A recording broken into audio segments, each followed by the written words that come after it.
Lani je minilo 40 let, odkar so prvi dopisniki iz Maribora pričeli s samostojnim javljanjem v nacionalni program.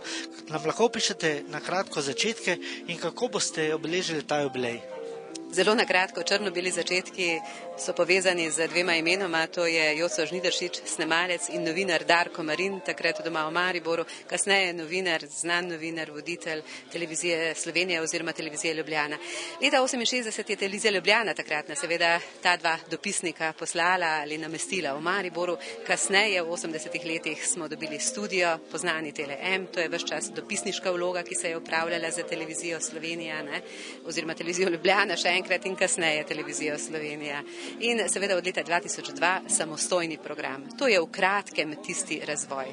Danes pa, kaj naj rečem, danes pa okrog 15 ur lastnega programa tedensko brez ponovitev, in od tega približno 9 ur, ki jih napravimo za nacionalni program vsak teden. To je zelo veliko. Torej, ta jubilej ste obeležili z razstavo, ki jo danes odpirate. Kako dolgo bo na ogled in kaj je mogoče videti v njej? Ta razstava je dejansko osrednji dogodek. Sicer je prava obletnica 1. oktobra leta 2008 bila, ampak ker je bila knjižnica takrat zaprta, smo se odločili in ta dogodek predstavili v letu 2009. Napravili smo ga za povsem lastnimi sredstvi, ničesar nismo zahtevali od matične hiše.